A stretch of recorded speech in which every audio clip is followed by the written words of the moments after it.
Assalamualaikum warahmatullahi wabarakatuh. Perkenalkan, nama saya Juyen Sipingdan dengan NIM L02118181. Adapun judul dari proposal penelitian saya yaitu kelimpahan dan struktur komunitas fitoplankton dalam kaitannya dengan parameter fisika kimia di Sungai Leang Cinai, Kabupaten Maros. Selanjutnya yaitu latar belakang. Kawasan Maros, Sulawesi Selatan adalah sebuah wilayah yang mempunyai banyak objek-objek wisata. Salah satunya yang banyak dikunjungi oleh wisatawan adalah objek wisata leang-leang yang berada di dalam Taman Nasional Bantimurung. Ada sebuah sungai di daerah kawasan leang-leang yang bernama Sungai Leang Cinai. Sungai tersebut terkenal unik, juga terdapat berbagai biota, contohnya yaitu fitoplankton yang hidup di dalamnya. Fitoplankton merupakan suatu organisme yang hidup dalam suatu perairan yang menempati posisi sebagai produsen primer dalam suatu rantai makanan dan dapat melakukan fotosintesis karena mempunyai klorofil dan dapat menyerap sinar atau cahaya matahari. Pada suatu perairan, fitoplankton berperan sebagai makanan alami bagi organisme lain dan beberapa juga berperan sebagai penyedia oksigen dalam perairan dan berpotensi menjadi indikator terbaik dalam pencemaran bahan organik.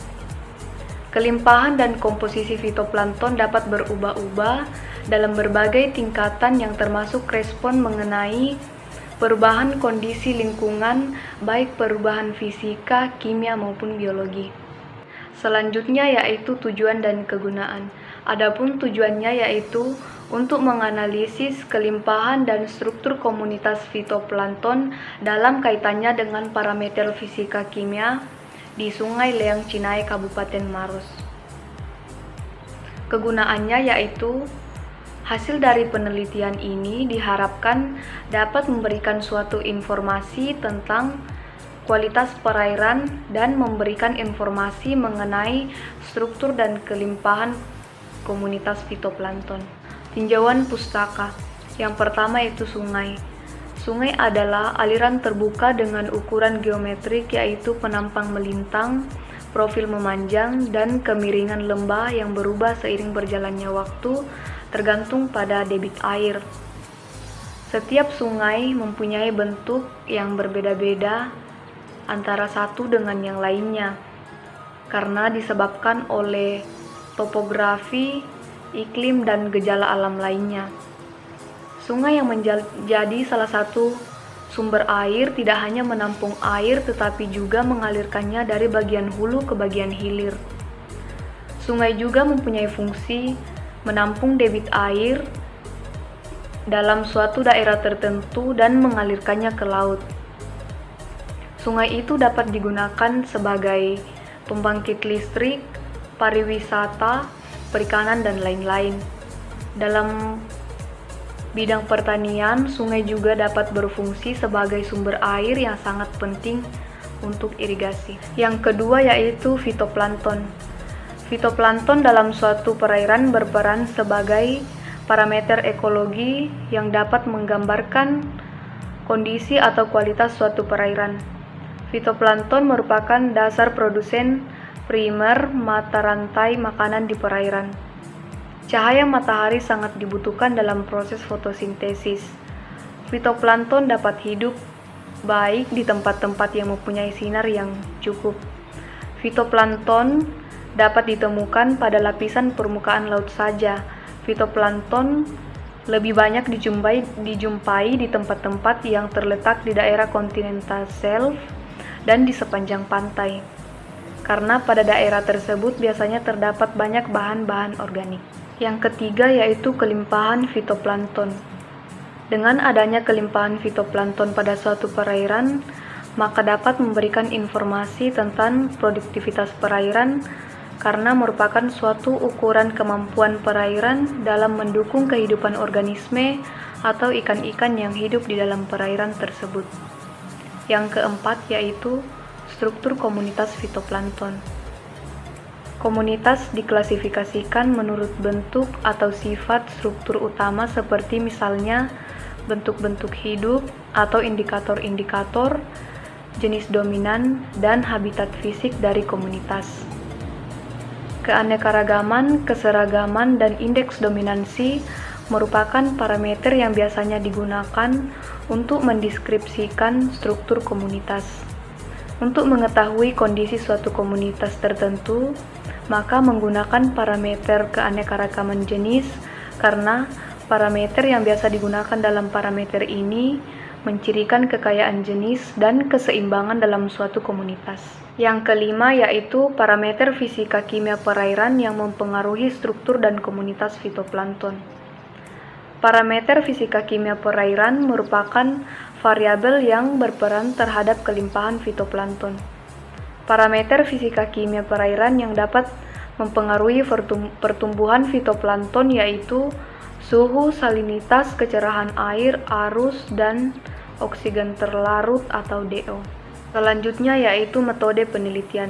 Adapun waktu dan tempat penelitiannya yaitu dilaksanakan pada bulan Oktober sampai November 2021. Lokasi penelitiannya yaitu di Sungai Leang Cinae, Kelurahan Leang-Leang, Kecamatan Bantimurung, Kabupaten Maros. Selanjutnya alat dan bahan yang digunakan. Yang pertama yaitu alat beserta kegunaannya, seperti ember untuk mengambil air sampel, coolbox sebagai tempat sampel yang diambil di lapangan, botol sampel sebagai penampung sampel, CCD sebagai alat untuk mengukur kecerahan, pH meter untuk mengukur derajat keasaman, buku tulis untuk menulis data di lapangan, termometer untuk mengukur suhu, botol BOD untuk tempat menampung sampel, mikroskop untuk mengamati organisme fitoplankton, pipet tetes untuk mengambil sampel air yang diamati, tabung reaksi sebagai wadah sampel, rak tabung sebagai tempat tabung reaksi, corong sebagai tempat memudahkan dalam penuangan sampel, Erlenmeyer sebagai tempat untuk menampung sampel, karet bulb untuk membantu dalam penyedotan larutan dalam jumlah yang banyak, gelas ukur untuk mengukur larutan yang digunakan, tali untuk mengukur kedalaman air, dan buku identitas untuk pedoman identifikasi. Yang kedua yaitu bahan beserta kegunaannya. Adapun bahan-bahannya seperti glukur 4 tetes sebagai pengawet sampel, mangan sulfat atau MnSO4 untuk mengikat oksigen, alkali iodida asida untuk membentuk endapan pada larutan, asam sulfat pekat atau H2SO4 untuk menghilangkan endapan pada larutan, indikator brucin untuk larutan reaksi nitrat, asam sulfat atau H2SO4 untuk larutan reaksi fosfat, kertas Wetman nomor 42 untuk menyaring sampel, aquades dan tisu untuk membersihkan dan mensterilkan alat, dan air laut sebagai sampel. Selanjutnya yaitu metode sampling. Adapun metode sampling yang digunakan dalam penelitian itu ada 3, yaitu yang pertama tahap persiapan, yang kedua penentuan stasiun, dan yang ketiga metode pengambilan sampel. Yang pertama yaitu tahap persiapan. Sebagai tahap awal kegiatan ini dilakukan, beberapa pendahuluan antara lain observasi lapangan dan studi literatur. Observasi digunakan untuk mengidentifikasi permasalahan sebagai dasar pengembangan hipotesis awal dan perencanaan pelaksanaan penelitian. Selanjutnya dilakukan studi literatur untuk penguatan kerangka teoritis, perumusan masalah penelitian, penelusuran literatur yang berhubungan dengan objek studi serta penyusunan kerangka metodologi penelitian. Yang kedua yaitu penentuan stasiun. Pelaksanaan penelitian ini dibagi dalam 3 stasiun. Tiap stasiun terdiri atas 3 substasiun.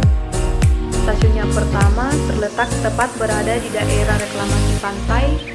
Stasiun kedua terletak di bagian tengah sekitar 700 meter dari stasiun 1 antara ke laut lepas. Yang diperkirakan dampak reklamasi menurun. Stasiun ketiga terletak paling luar dari lokasi reklamasi atau sekitar 700 meter dari stasiun kedua. Yang diperkirakan dampak reklamasi semakin menurun karena jarak yang semakin jauh. Yang ketiga yaitu metode pengambilan sampel.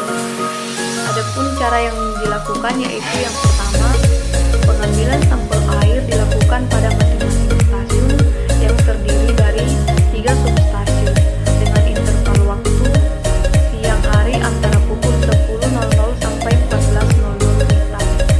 Yang kedua, pengambilan sampel fitoplankton dilakukan dengan cara menyaring 100 liter air laut dengan menggunakan plankton net nomor 25. Selanjutnya ditampung ke dalam botol bervolume 25 ml, kemudian diawetkan dengan glucol 1% sebanyak 4 tetes dan dilakukan identifikasi lanjutan di laboratorium. Yang ketiga, pada 3 stasiun itu juga dilakukan pengukuran salinitas, suhu, oksigen terlarut, kecerahan, dan arus serta dilakukan identifikasi lanjut di laboratorium yaitu pH, nitrat atau NO3, fosfat atau PO4, total padatan tersuspensi, dan fitoplankton. Selanjutnya yaitu analisis data. Dari data yang diperoleh maka dilakukan analisis data untuk mengukur indeks keanekaragaman, indeks keseragaman, dan indeks dominansi. Indeks keanekaragaman dapat dihitung dengan menggunakan rumus persamaan Shannon-Wiener. Indeks keseragaman dapat dihitung dengan menggunakan persamaan Divines. Indeks dominansi digunakan rumus indeks dominansi dari Simpson. Sebelum menganalisis indeks tersebut, perhitungan yang dilakukan yaitu berupa penentuan kelimpahan plankton secara kuantitatif berdasarkan metode sapuan di atas gelas objek dengan rumus N sama dengan NX dalam kurung VR per VO dikali 1 per Vs, di mana N sama dengan jumlah sel per liter, N kecil sama dengan jumlah sel yang diamati, VR sama dengan volume air tersaring, VO sama dengan volume air yang diamati. Demikianlah presentasi dari saya. Jika ada salah kata mohon dimaafkan. Sekian dan terima kasih.